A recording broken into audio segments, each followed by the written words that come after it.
Hello everyone, अब हम लोग नेक्स्ट मेंस्ट्रुअल साइकिल डिसऑर्डर के बारे में पढ़ेंगे। पीएमएस, प्री मेंस्ट्रुअल सिंड्रोम, या और फिर पीसीओडी। आपने पीसीओडी के बारे में तो बहुत सुना होगा, पीसीओडी के बारे में पढ़ेंगे, पॉलीसिस्टिक ओवेरियन डिसऑर्डर, ठीक है, डिजीज। तो अब इसमें हम देखते हैं कि प्री मेंस्ट्रुअल सिंड्रोम क्या होता है। इट इज ए साइकोटिक, ये साइकोलॉजिक से साइकोस्मोटिक डिसऑर्डर, साइकोस्मोटिक डिसऑर्डर, इसमें क्या होता है कि साइकोलॉजी से रिलेटेड है, ये हमारे मेंटल स्टेटस से रिलेटेड बीमारी है। यानी अगर हम बहुत ज़्यादा स्ट्रेस ले रहे हैं, बहुत ज़्यादा एंजाइटी हो रही है, तब ये प्रॉब्लम होती है। इसमें साइको यानी हमारा ब्रेन, साइकोलॉजी और न्यूरॉन्स इंडोक्राइनल डिसऑर्डर, इसमें तीनों चीज़ें इन्वॉल्व होती हैं। हमारा न्यूरॉन्स भी, इंडोक्राइन भी और साइकोलॉजी भी इन्वॉल्व होता है इसमें तीनों सिस्टम इन्वॉल्व होते हैं। Symptoms mainly appear in pre menstrual phase of menstrual cycle, यानी जो प्री मेंस्ट्रुअल फेज कहने का मतलब कि जो ब्लीडिंग टाइम होती है, ब्लीडिंग फेज होती है। ब्लीडिंग फेज से पहले क्या आता है, मैंने मेंस्ट्रुअल साइकिल पढ़ाया है, उसमें जाके देख लीजिएगा इससे पहले वाले लेक्चर में। तो प्री मेंस्ट्रुअल साइकिल यानी सेक्रेटरी फेज, उससे पहले क्या आती है सेक्रेटरी फेज, जिसमें ओव्यूलेशन हो जाती है। ओव्यूलेशन के बाद कॉर्पस ल्यूटियम बनता है, तो वो जो कॉर्पस ल्यूटियम वहाँ पे प्रोजेस्टेरोन सिक्रेट करता है, तो उस दौरान को हम क्या बोलते हैं, सेक्रेटरी फेज। यानी ब्लीडिंग फेज से पहले ही इसमें सिम्टम्स अपीयर होना शुरू हो जाते हैं इसके, यानी अभी ब्लीडिंग स्टार्ट नहीं हुआ है, उससे पहले ही सिम्टम्स अपीयर होने लगेंगे। या फिर आफ्टर ओव्यूलेशन, ओव्यूलेशन होने के बाद इसमें ओव्यूलेशन होने के बाद इसमें सिम्टम्स, कुछ लक्षण नज़र आ रहे हों, उसे हम बोलते हैं प्री मेंस्ट्रुअल सिंड्रोम यानी group of symptoms.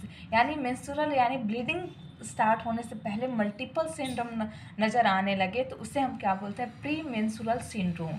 Okay, 22 to 28 days में, ठीक है, 28 डेज के बाद पीरियड स्टार्ट होती है, यानी ब्लीडिंग फेज स्टार्ट होती है। उससे पहले ही 22 to 28 डेज में सीवियर सिम्टम्स नज़र आने लगते हैं। ऐसे सिम्टम्स नज़र आते हैं कि हमारे डेली लाइफ एक्टिविटी को भी अफेक्ट करने लगते हैं। जो हमारी डेली लाइफ एक्टिविटी है ना, वो भी अफेक्ट होने लगती है, ऐसे सिम्टम्स नज़र आते हैं। फिर हमें गायनेकोलॉजी के पास कंसल्ट करना पड़ जाता है कि ये कोई बहुत बड़ी दिक्कत तो नहीं है, मतलब कंसल्ट कर इतनी प्रॉब्लम बढ़ जाती है। इसमें सिम्टम्स क्या नज़र आते हैं, एक चीज़ यहाँ ध्यान रखिए कि ऑल फेजेज, सारे जो मेंस्ट्रुअल साइकिल के फेजेज है ना, ovarian phases, uterine phases, ovulation, ये सारे फेजेज होंगे वो नॉर्मल होंगे। लेकिन प्रॉब्लम कब आएगी, जब सेक्रेटरी फेज स्टार्ट होगा, यानी 22 to 28 डेज के दौरान जो होगी, इसमें सिम्टम्स नज़र आने लगेंगे। पेन होने लगेगा, नॉजिया होने लगेगा, वोमिटिंग होने लगेगा, भूख नहीं लगेगी, एंजाइटी फील होगा, रेस्टलेसनेस, आराम नहीं लगेगा, थकान जैसा लगेगा, ठीक है।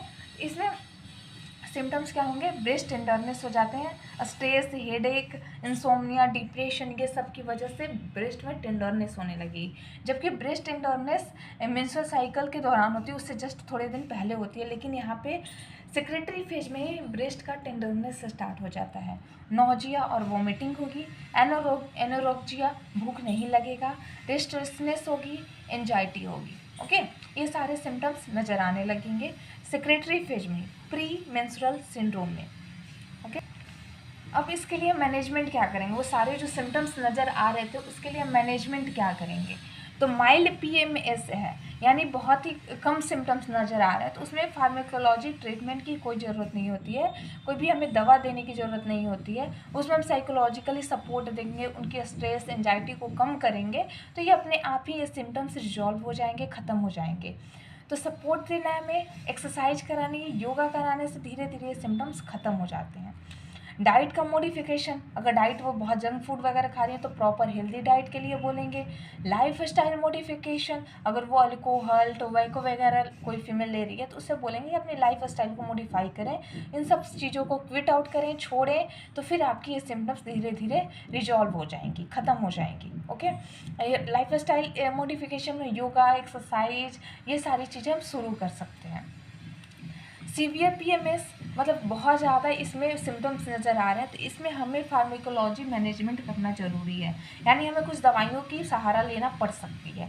तो जैसे कि अगर एंजाइटी हो रही है किसी को, तो एंजायोलाइटिक दे सकते हैं। एंजायोलाइटिक यानी एंटी एंजाइटिक ड्रग, जिससे एंजाइटी हमारी रिलीफ हो सके, कम हो सके। वो मेडिसिन का क्या नाम है, एल्प्राजोलम। क्या नाम है, एल्प्राजोलम। ये साइकोटिक मेडिसिन है, मतलब साइकोलॉजिकल डिसऑर्डर्स के केस में दिए जाते हैं, एंटी एंजाइलाइटिक।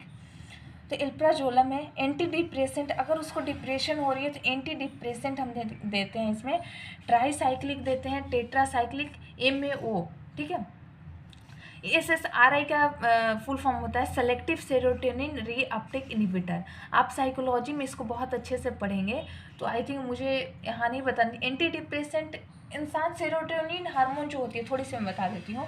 जो सेरोटोनिन हार्मोन जो होते हैं वो हमारे हैप्पी हार्मोन होते हैं, खुशी के लिए होते हैं। जब उसकी लेवल कम हो जाने लगे तो हमें ये मेडिसिन देनी पड़ जाती है। उसकी लेवल कम हो जाने लगी तो हम उदास उदास रहने लगेंगे, हमें डिप्रेशन होगा। तो उसको हमें ठीक करने के लिए मतलब सेरोटोनिन के लेवल को बढ़ाने के लिए हम ये वाला मेडिसिन देते हैं। ओके, एक पैनाजोल है कॉज एक एवोल्यूशन, ये क्या करती है कि इन एवोल्यूशन का मतलब हो गया, ए का मतलब स्टॉप, यानी इसमें एवोल्यूशन ही स्टॉप कर देते हैं, यानी ओवम रिलीज ही नहीं होगा, मेंस्ट्रुअल साइकिल होंगे ही नहीं। लेकिन ये बहुत ही शॉर्ट पीरियड टाइम ऑफ के लिए यूज करते हैं, क्योंकि हम अगर लॉन्ग टर्म के लिए यूज करने लगे तो ओवोल्यूशन होगी नहीं, इनफर्टिलिटी हो जाएगा। यानी अब वहाँ पे इनफर्टिलिटी का हिंदी बांझपन, आपको पता होगा। इनफर्टिलिटी यानी अब वो फर्टाइल या वो प्रेग्नेंट नहीं हो सकती है फीमेल। तो ये जो हम मेडिसिन है बहुत शॉर्ट टर्म के लिए, कम समय के लिए यूज करेंगे, क्योंकि ये ओवोल्यूशन को स्टॉप कर दे रहा है, ओवोल्यूशन होने नहीं दे रहा है। ओके, तो ये हम बहुत ही कम टाइम पीरियड के लिए यूज करेंगे।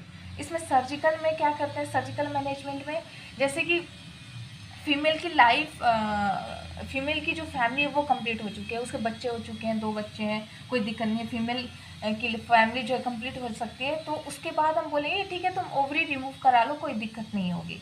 ओरेफ्लेक्टॉमी बोलते हैं कि तुम अपनी ओवरी रिमूव करा लो, ये सर्जिकल मैनेजमेंट हम बता सकते हैं कि उसके बाद तुम्हारी ये सिम्टम्स रिजॉल्व हो जाएगी। ओके, तो यहाँ तक रहा PAMS सिंड्रोम के बारे में, जो कि मतलब एक डिसऑर्डर है मेंस्ट्रुअल साइकिल का। तो अगर आपको ये डिसऑर्डर समझ आई होगी तो प्लीज़ चैनल को लाइक एंड सब्सक्राइब करो, ज़्यादा से ज़्यादा अपने दोस्तों में शेयर करें। अगर किसी तरह का कोई प्रॉब्लम हो रही है तो आप कमेंट करके बता सकते हैं। नेक्स्ट हम लोग सिंड्रोम देखते हैं PCOD। क्या देखते हैं, PCOD, पॉलीसिस्टिक ओवेरियन डिसऑर्डर। ये क्या, पॉलीसिस्टिक ओवेरियन डिसऑर्डर। इसमें ओवरी के अंदर पॉली मतलब मेनी, पॉली मतलब मेनी बहुत सारे, सिस्टिक यानी सिस्ट, ओवरी डिसऑर्डर यानी ओवरी के अंदर बहुत सारे, ऐसे ओवरी होगी ना हमारी, ऐसे ओवरी होती, तो इसमें बहुत सारे ऐसे सिस्ट बन जाते हैं, बहुत सारे ऐसे गांठ बन जाते हैं। अब सिस्ट क्या होती है, सिस्ट होती है ऐसे फ्लूइड फिल्ड, इसमें फ्लूइड फिल्ड होते हैं, मतलब इसमें पानी जैसे कुछ पदार्थ भरे होते हैं। फ्लूइड फिल्ड जो कैविटी होती है उसे हम क्या बोलते हैं, सिस्ट। क्या बोलते हैं, सिस्ट। सिस्ट क्या होगी, फ्लूइड फिल्ड कैविटी। इसमें फ्लूइड फिल्ड कैविटी होती है, इसीलिए हम क्या बोलते हैं इसे, सिस्ट। और ये ऐसे बहुत सारे सिस्ट हो जाते हैं जिसे हम क्या बोलते हैं, PCOD। इसको और किस नाम से जानते हैं, polycystic ovarian syndrome, PCOS।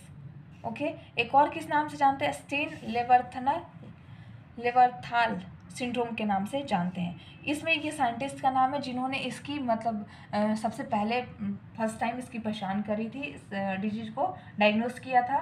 Multiple cyst form inside the ovary, इसमें क्या होती है, बहुत सारे सिस्ट फॉर्म्ड हो जाते हैं इनसाइड द ओवरी, ओवरी के अंदर बहुत सारे सिस्ट बन जाते हैं, इसीलिए इसको क्या बोला जाता है, पॉलीसिस्टिक ओवेरियन डिसऑर्डर। ठीक है, PCOD। अब इसके हम कुछ साइन और सिम्टम्स देखेंगे। क्या साइन और सिम्टम्स होंगे जब PCOD किसी को हो जाएगा, इंक्रीज एंड्रोजन लेवल मतलब जो हार्मोन की लेवल है ना, LH, FSH, एस्ट्रोजन, ठीक है, एस्ट्रोजन, प्रोजेस्टेरोन, ठीक है, ये सारे हार्मोन की लेवल क्या हो जाएगी, इंक्रीज कर जाएगी। LH, FSH, एस्ट्रोजन, प्रोजेस्टेरोन, ये सारे हार्मोन की लेवल इंक्रीज कर जाएगी। उसको ओबेसिटी होगी, ठीक है, उसकी हेल्थ इंक्रीज कर जाएगी, उसको ओबेसिटी होगी। एक्नी, बहुत ज़्यादा पिंपल्स और एक्नी आएंगे। हेयरिस्टिज्म में तो होता है कि फीमेल को मेल की तरह हेयर्स का ग्रोथ होना, जैसे कि चेस्ट पे हेयर का ग्रोथ होना, एब्डोमेन एरिया में हेयर का ग्रोथ होना, मतलब जैसे कि मेल की तरह। जनरली फीमेल के चेस्ट और एब्डोमेन एरिया में हेयर्स का ग्रोथ नहीं होता है, लेकिन अगर बहुत ज़्यादा एक्सेसिव ग्रोथ होने लगे तो उसको हम बोलते हैं हेयरिस्टिज्म।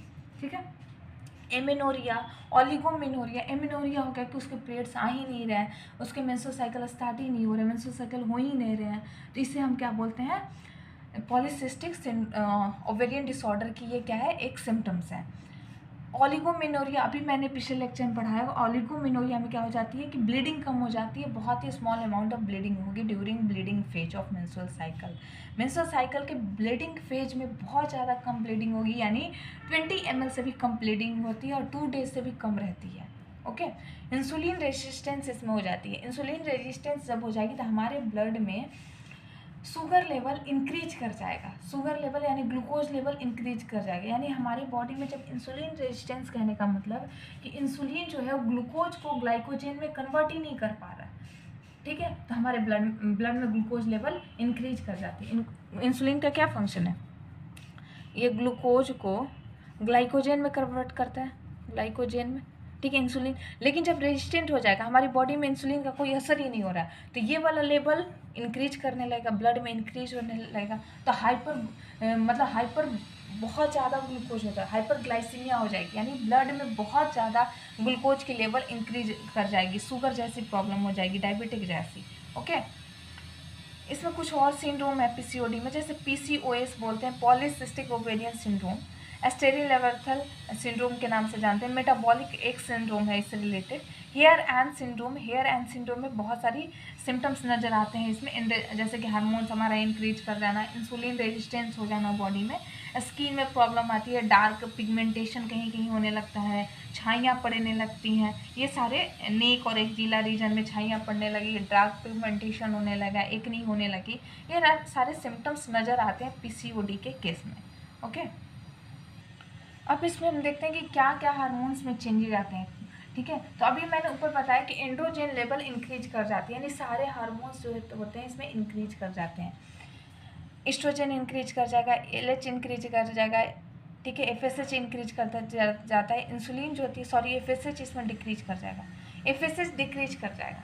एफएसएच कैसे डिक्रीज करेगा, क्योंकि इसमें एमेनोरिया हो रही है, इसमें ओव्यूलेशन हो ही नहीं रहा है, ठीक है, इसमें मेंस्ट्रुअल साइकिल हो ही नहीं रहे हैं, तो इसमें क्या होगी कि जो फॉलिकुलर डेवलपमेंट होगा ही नहीं, तो एफएसएच यानी डिक्रीज कर जाती है, वहाँ पे फॉलिकल्स का डेवलपमेंट होता ही नहीं है, प्रोजेस्टेरॉन भी डिक्रीज कर जाएगा। जब तक फॉलिकल्स डेवलपमेंट ही नहीं होगी और यहाँ से ओव्यूलेशन होगा ही नहीं, तो कॉर्पस ल्यूटियम नहीं बनेगा, कॉर्पस ल्यूटियम नहीं बनेगा, तो यहीं कॉर्पस ल्यूटियम प्रोजेस्टेरॉन का सिक्रीशन कराता था, जब कॉर्पस ल्यूटियम ही नहीं बनेगा वहाँ पे, तो प्रोजेस्टेरॉन का भी लेवल क्या हो जाएगा, डिक्रीज कर जाएगा।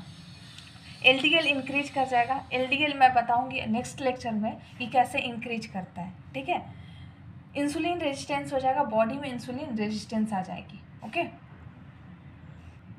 अब हम इसकी मैनेजमेंट कैसे करते हैं पीसीओडी की, तो मेटफॉर्मिन देते हैं, इंसुलिन रेजिस्टेंस हो गया ना, तो ब्लड ग्लूकोज लेवल इंक्रीज कर गया बॉडी में, तो मेटफॉर्मिन हम अक्सर डायबिटिक वाले पेशेंट को देते हैं, तो इसमें हम मेटफॉर्मिन देंगे ताकि उसका जो ब्लड ग्लूकोज लेवल है वो डिक्रीज कर जाए। मेटफॉर्मिन फॉर द गिवन किसके लिए देते हैं, decrease the blood glucose level to the normal, ठीक है, नॉर्मल तक लाने के लिए मेटफॉर्मिन हम देते हैं।